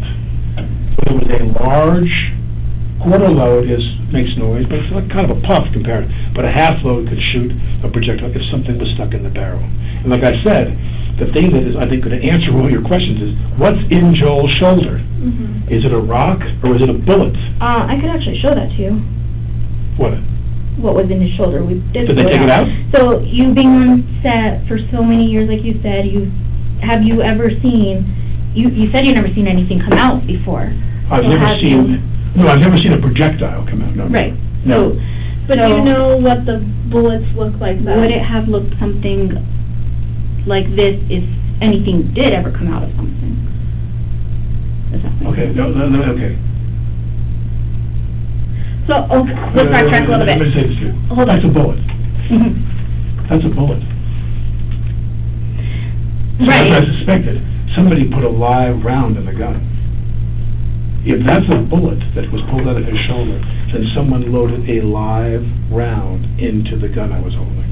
So now, let me ask you, did you see the rounds that were in the gun? No. Have you seen, throughout the whole time on set, have you seen what they look like? I've watched her load and reload the gun many times. Have you seen the bullets and stuff? Well, meaning yes, meaning you see sometimes the head is the casing, and the head is a pinched, it almost looks like a dumpling. It's closed at the top, there is no piece. And you put the cosmetic round in when you know you're going to see. If I hold the gun, if I say to you, what is your first name again? Alex. If I say to you, Alex, don't you move a muscle, darling, I'm going to blow you. Anyway, the camera shoots me. You want to see the material in the cylinder, the cosmetic, clay-based, non-bullet round. So can you describe to me what those clay-based rounds look like? They look like a bullet. What colors?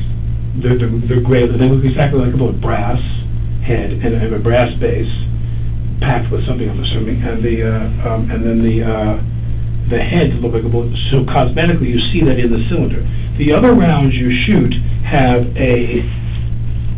it's the base with the pin. This comes up, this comes up, and it's a round like this. And if you look at the top, if you're looking down at the bullet, with the not the pin down here, the top of it, if you look down, it's folded in almost like a like a dumpling. Like a pinch. Exactly, it's like a folded up thing, and the char and all that does is go boom. So there's no projectile there. If I showed you a couple rounds, would you be able to tell me if they're the ones that look like they were on set? Probably. I think I could probably tell you which were the rounds that were put in cosmetic. Okay. And which were the rounds that were the flash rounds. All right. Now, forgive me because I'm very upset right now. I know. But you know what I'm saying, so please don't forgive my weirdness about this. That's what came out of Joel's shoulder. Yes. Yes. And the reason why I was showing you because you said you have experience, but you're saying when this does come out, it's supposed to just puff and not really be usually, a hard object. If there's any chance that when you look at the gun, so here's the barrel, here's the sight, and the cylinders around it has the holes. We're just looking at the gun, the camera's eye view. When you look at the cosmetic rounds go in, they have no flash.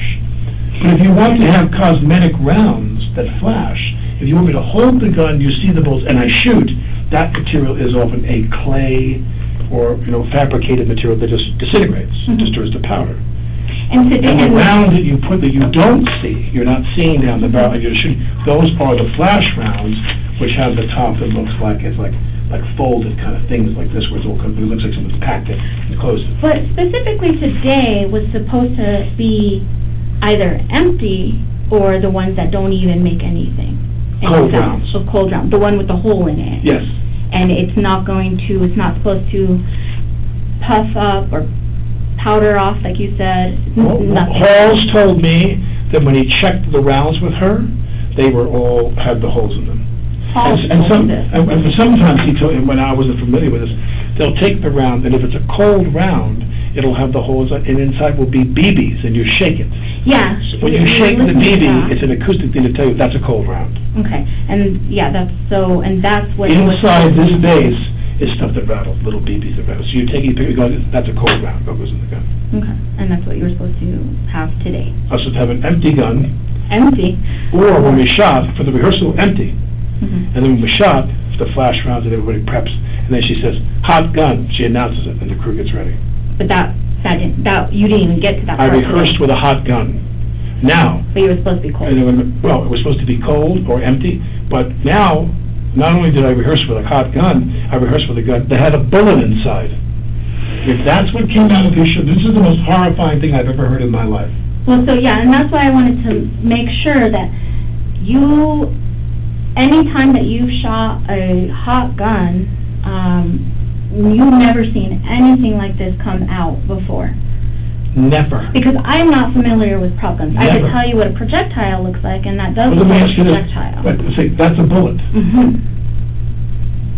Yeah, so that's what comes out of... Well, I think the with question, I bullet. mean, I don't want to tell you your job, but I'm so sick about this, so sickened by this, that a bullet passed through this girl's body.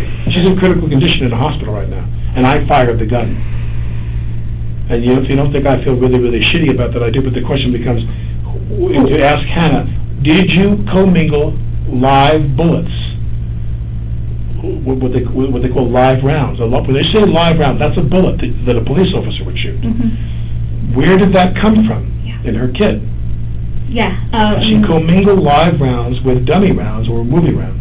And we asked her that. Do you know where you guys get the rounds from? Who orders it? Or you don't have any part of any of that?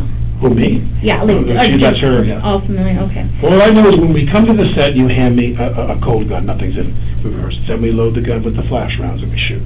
That's it, every time. We've never had a problem.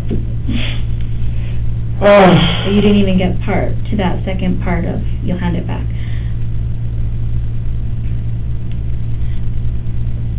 I do want to ask you about Dave Halls.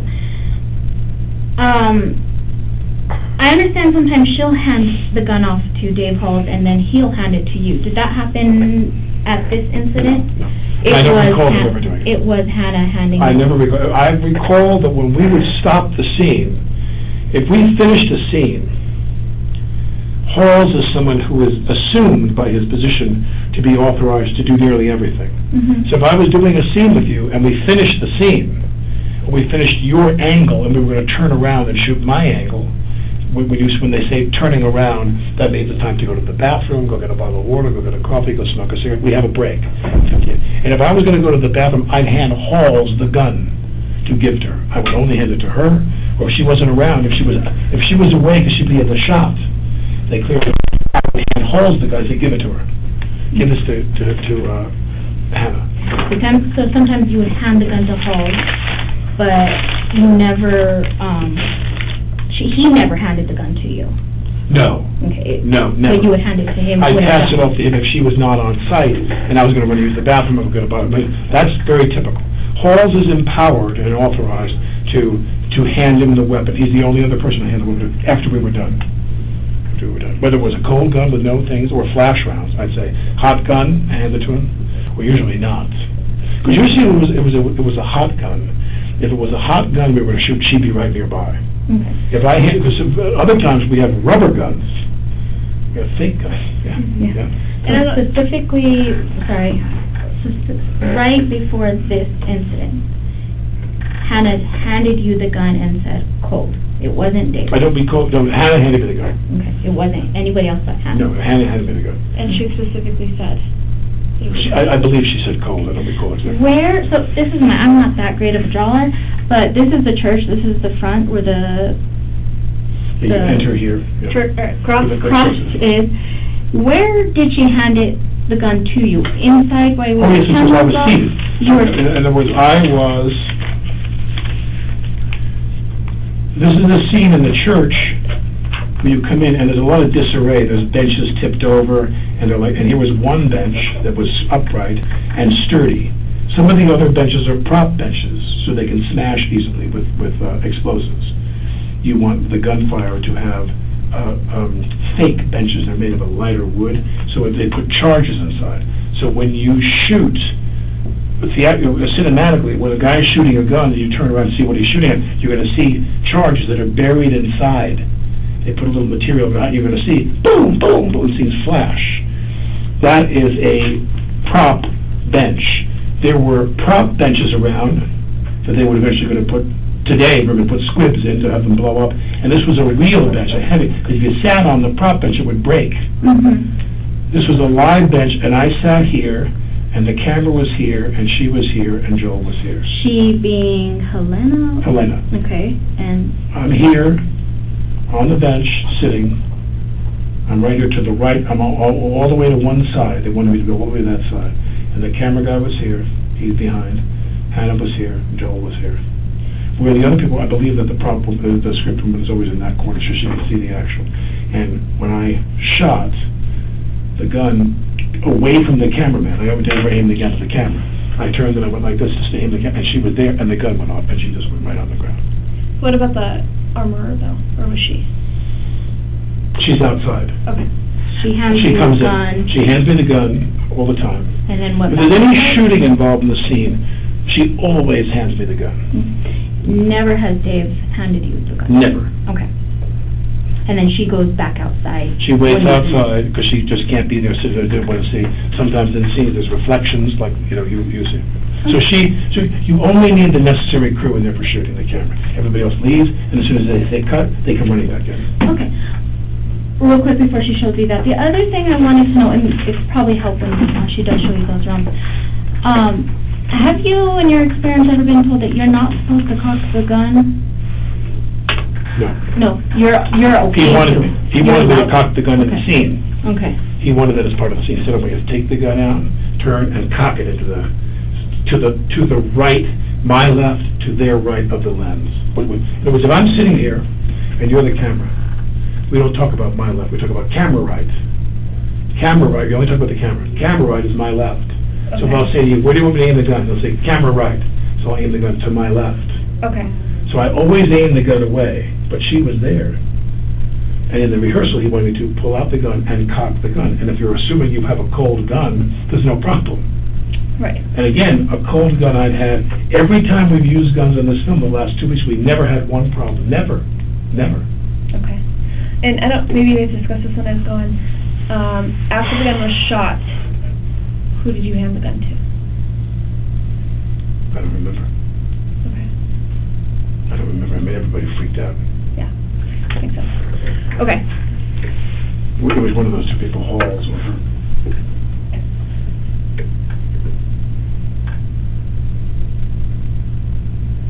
I don't really know. I would imagine, well, there's the dummy there. So that's probably a dummy round. And there's no drill in this. That might be a flash round. And as I said, so flash rounds do not have holes?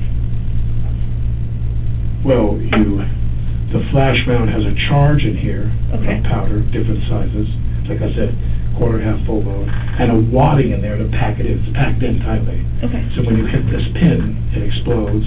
Now, sometimes it has this material there if you have to have the cosmetic feature through the gun and then shoot. But often it has, there's the BBs in there. This is a dummy round.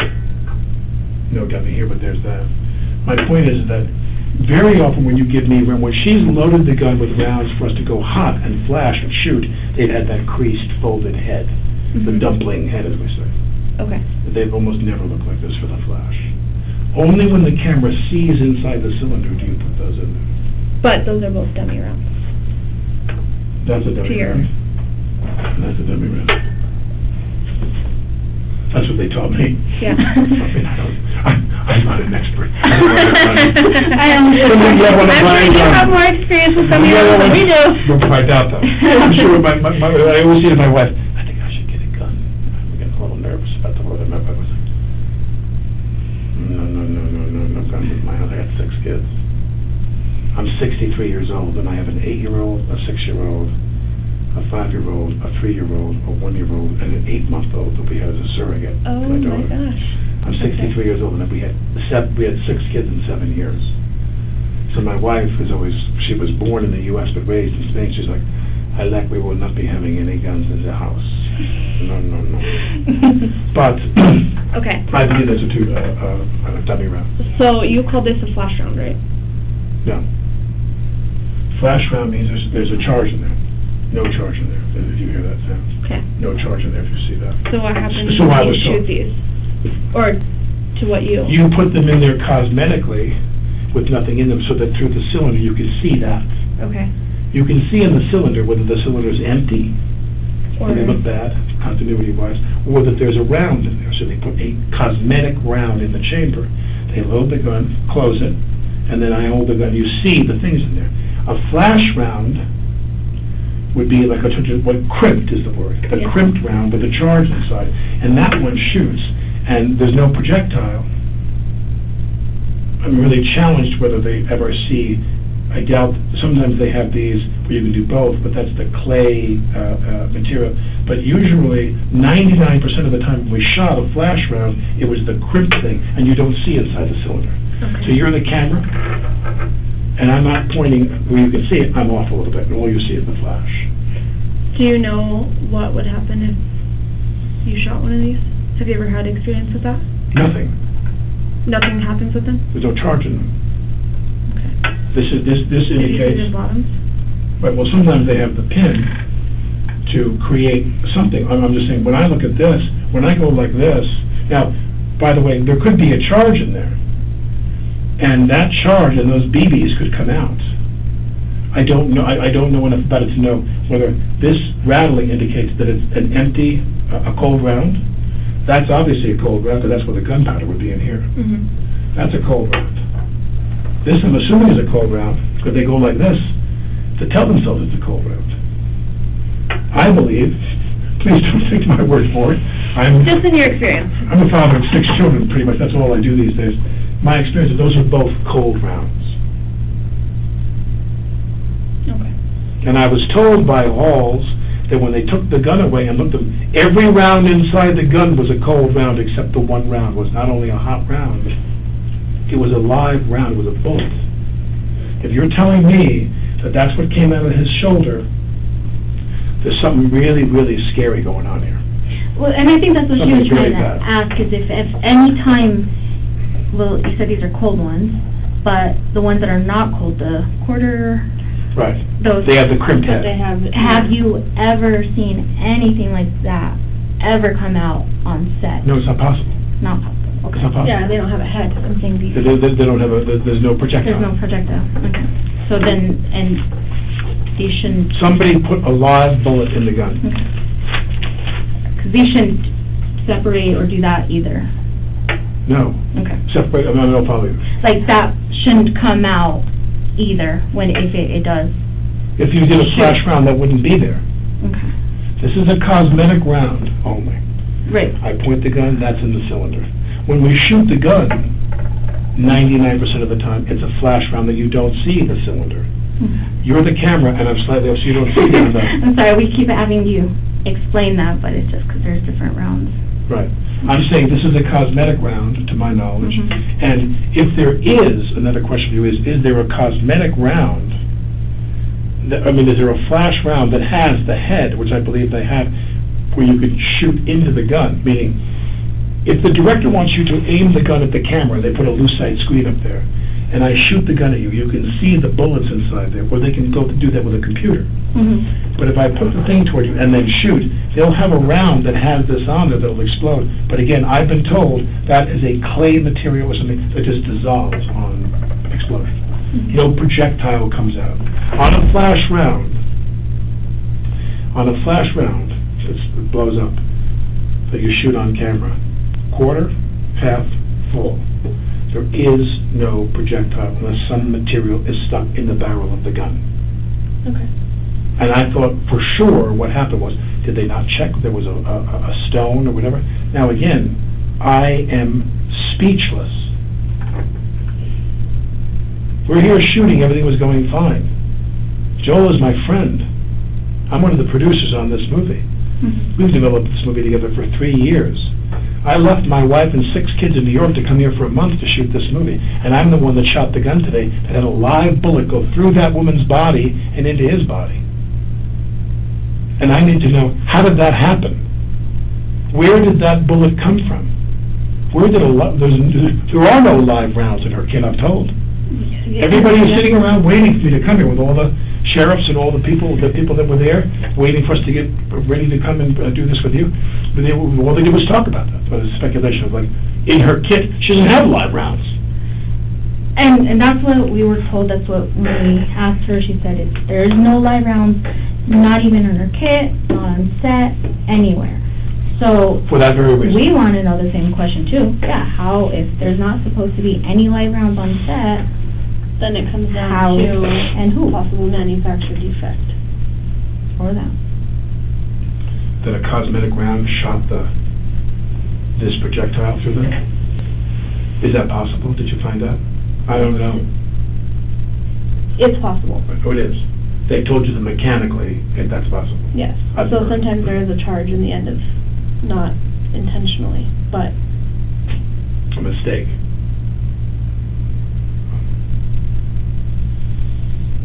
Today I sit here, and whether it was a misfiring theatrical round or a libel, I shot this woman with a gun today.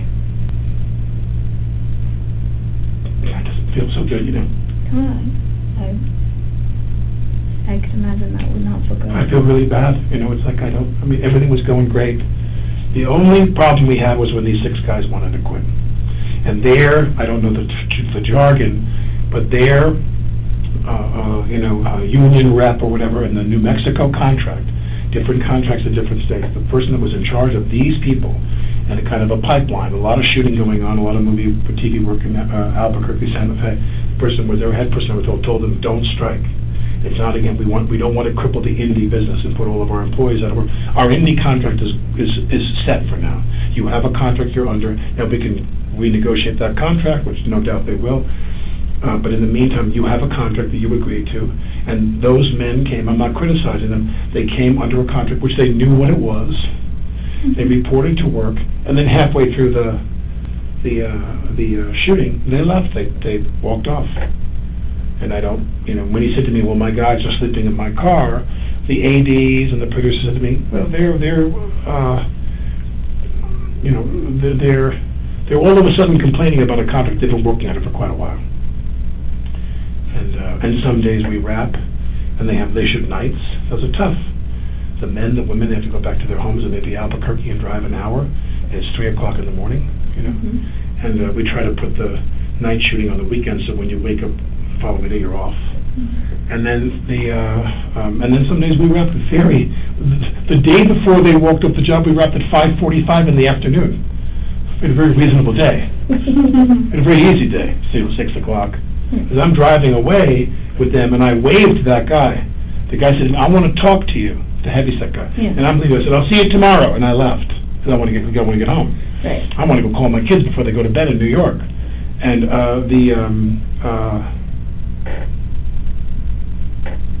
yesterday, when I was driving, when I saw him, the sun was still out. We didn't shoot a day like we usually shoot till we lose the light. Mm-hmm. That's why we're here, to shoot New Mexico. Yeah. New Mexico is the star of the movie. Yeah. Okay. So do you, in your opinion, feel that this could have been an accident? Or do you... I want to believe that... let me ask you this, because I don't know anything about this, because it was such mayhem when this happened. Mm-hmm. Everybody was sick that this happened, because we didn't know. No one imagined. Everyone thought she was hit by wadding or got burned. No one presumed she was shot with a bullet. Any projectile went through her body. No one even considered that. That wasn't possible. So the question is, the cartridge that came out, the cartridge is when the gun that they fired. Have you got that? No. So we have to send that. We don't analyze that stuff. We collect it, but then we send it to labs. It was collected. You have it will be. Right. That's what I'm saying. Is that to me, I'm wondering, what was that? What was in that? They're measuring. I don't know anything about that. What are they? What ballistics? How can they measure what was in that? Mm-hmm. How much of it? And that'll all be done at the lab. Yeah, I don't know. All I knew was the gun went off. She hit the floor. He hit the floor. He started screaming. He was in a lot of pain. She went into shock. She didn't talk. Right. Her eyes are rolling back in her head, and blah blah blah, and bad. And everybody starts getting really, and then they start doing CPR, and everybody gets really panicky. And then people start wondering, what did something? We assumed because the wadding can burn you. There's material that can come out under that, very rarely, that could burn you. But remember, that often doesn't happen because there's always a cold gun on the rehearsal. By the time you leave, if the wadding comes out and it hits somebody, they're 20 feet away from you. In a gunfight, the crew is away. You're not shooting anybody near the crew. And my point is that when she went down, I thought, what was stuck? We all said the same thing. What was stuck in the barrel? Was something left. They didn't clean the barrel, which they always do, always. And was there a rock or something that went through her body? I didn't know about the passing through her body. I know she was hit. I didn't know where, and I don't know to what extent. But we all presumed as we're sitting outside, bullshitting for the last 2 hours while this went on, the aftermath, we assumed something was lodged in the barrel, was a projectile that went into her body. Now, when you tell me that's what came out of Joel's shoulder, that's a faulty round, which I've never heard of that before. Okay. Never. I've never heard of a theatrical flash round that was loaded into a gun that had a projectile that misfired, and that projectile came out that was a lethal round. Normally, if you're going to have a round that has this on it, it's the material that disintegrates when you fire the gun. Because if you take a flash round with gunpowder in it, whether it's a quarter, half, or full load, and you put a real bullet on, that's called a bullet. That's not a movie bullet. That's a bullet. Yeah. How did that happen? I mean, I'm the person that fired the gun. I'm dying to find out how that happened. How did that bullet that caused it end up in her kit? And again, we're not going to know if it was manufacturer issues or someone did bring a live round until it's been tested and we look at the whole casing and projectile of it. So is there anybody on set that you would think want to cause a disturbance in the filming or have any issues with anybody on set, minus what happened, if you don't think... No, in the movie business, there are always some whiny people. Okay. But not so much so that they want to shoot somebody. So nothing... I've never heard of anything like this in my lifetime, ever. I've made 75 movies. So in the past couple of weeks that you've been on set, there's nobody really... There's no one I would imagine would be capable of doing something like this. Nothing that out of the ordinary. But again, I think it's a critical point to me, which is, if this is a flash round, if there's a flash round, and you have a piece here, this piece has to be a certain type, in other words, if you want, as I've told you before, if you want the shot to go off and see that the cylinder cosmetically has a round in there, this is not the thing that was in Joel's shoulder. But, and then I want to come back to this. You said that when the gun went off, you experienced no kick. Yeah, there was no recoil. There was no recoil, that I remember. Okay. I mean, literally I'm holding the gun, and literally slowly pull, turn, cock, bang, and as soon as I cock it, bang! And I jump, I mean, you obviously, that's the last thing you think is going to happen. Mm-hmm. Everything has been done. Every breath we take is to obviate that possibility. And the gun went off, and all I can think of, as I keep saying, is that I've never heard of a flash round that had a bullet on top, that had a projectile similar to what came out of Joel's shoulder. I've never heard of that in my life, ever. Never. Flash rounds normally have the crimping. If there's a head on there, it's made of a special material. And in this scene, you were to look down the barrel of the gun and shoot. You have to ask them that, by the way. You have to ask, well, both of them are in the hospital now. But was it their intention? Because when I would give them the gun, I'm assuming it's a cold gun with nothing in it. When it goes to time to shoot, are they going to see in the barrel that there's a gun there? Very often what they'll do is they'll have you put the cosmetic rounds in. I'll draw the gun up, I'll aim it, they cut. And cinematically they'll cut to the other guy going like this. Then they'll cut back to me with the flash round with no projectile. But all I'm saying to you is a theatrical round, a flash round with a bullet head. I've never heard of that in my life, ever. Never. Because that's a bullet. Less of a charge, but that's a bullet. I don't know what to say. I've never heard of this in my life. What's your date of birth, Alex? April 3rd, 1958. Do we have, is there someone that we can contact if we have other questions for you? My assistant's name is Jonah. Jonah, Jonah. His last name is Foxman. They told me that you wanted this correct. Jonah,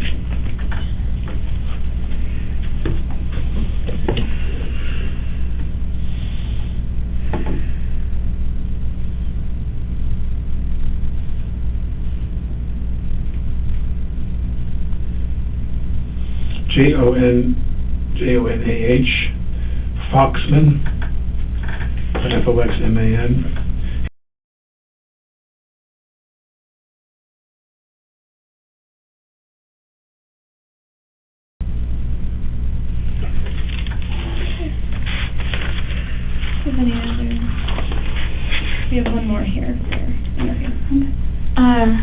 What do you want me to do? You can go wherever. Well, let me ask you this. Originally, and this is a very complicated, I mean, modest compared to what happened to them, but my wife and my whole family was scheduled. And on Saturday, my daughter was going to be in the movie. They had a little part for my daughter. The 6-year-old? The 8-year-old. Oh, She was so excited to go. And now the question is, Joel's not going to go back to work for a while. Right. I doubt he'll be back to work in a week or two. At that. Who knows what they're going to do? They're going to get the shit suit out of them. I think his was a shoulder. He might, I don't know. It's up to him how he feels and stuff on. But I'm sure that there are so many insurance issues for them. There's going to probably be a halt. They're in a lot of trouble, insurance-wise and civil action-wise. All I'm saying is I told them I would stay here tomorrow. My family's not going to come now. Okay. I begged them to come in. My wife wants to cancel the trip. She thinks it's just a weird energy. I told the producers that I would stay tomorrow in case anybody else, their insurance investigators, anybody, their lawyers wanted to talk to me. I'll make myself. And then Saturday, I was going to fly home to New York and just wait for them to tell me what to do. Did you need me to stay here beyond Saturday? I will do whatever you tell me to do. Okay, so I think what we need to do, we're going to go and process the scene. If there's anything else that comes up, and that we need to contact you. You said you'll be here till Saturday? Or you want to fly? Oh, no, as of now, I'm going to stay tomorrow to make myself available to the insurance investigators and their production's attorneys. Yeah. To make myself available. They've told me they're not sure they need to talk to me. I'm going to stay tomorrow and get on a plane Saturday to go home. And God knows when we're going to come back. It might be months. Okay. So we can contact you. Yeah. As long as we have this number and he's not going to change it. Right, what I'm trying to say is that I'm going to leave on Saturday unless you tell me not to. You're okay. If you tell me to come back in, I'm going to do whatever you tell me to do. But my wife wanted me to come home. Yeah, so as long as we have a way of contacting you is what we need to do to get a hold of you, okay? But I think you unless tomorrow you hear something different from us, because right now we're going to go, we'll interview a couple more tomorrow, I'll come here right away. Okay, yes. Tell me what you want. What's your work cell? 490. Or your office, sorry. That one I don't know. I don't use it. 96. Well, so 2850, 490, 2850 is his work cell. I'll just put. So the two of you are not best friends and you go bowling together and go to the movies together now? Yeah. Very, very close to me. So this is my card. I put her name on the back of that one, but my office is How do you prefer to be first contacted? Office? Yeah, let me put because mine's a different. What size? Yeah, I don't, my desk phone has issues, so I use my work cell phone all the time, and that's usually the best way to get a hold of me. True. And then if I'm not at my desk either. If I don't hear from you otherwise, I mean, I'll come in tomorrow if you prefer, but if I don't hear from you otherwise, as of now, I intend to go home on Saturday. So yeah, and that's fine, because right now, we still have other interviews to do. We gotta go to the scene, process it. The processing at the lab might take longer, so you might even not hear from, if there's you 2 years backlogged right now. So, our investigations Would you go long. remotely?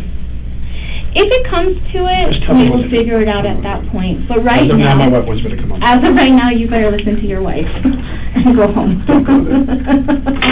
Okay, are we ready for, I do have some very unfortunate news to tell you. What? She didn't make it. No. Yeah.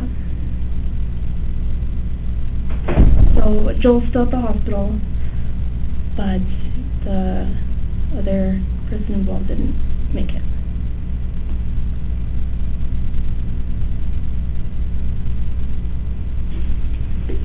Sorry.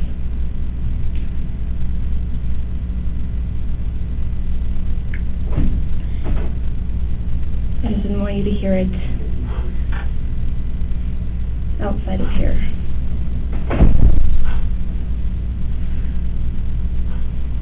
Is there something we could do for you? Is that 100? What?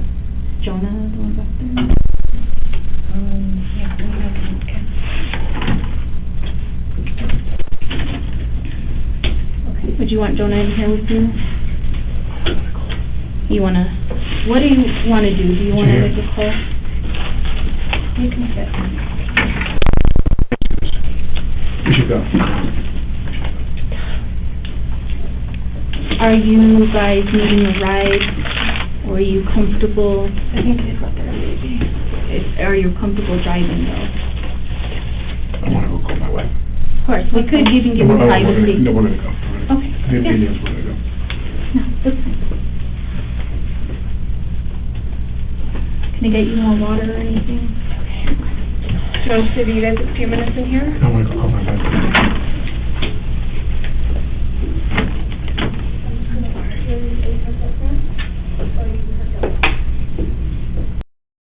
In the aftermath of the tragic shooting on October 21st, 2021, criminal charges were brought against several individuals involved in the Rust production.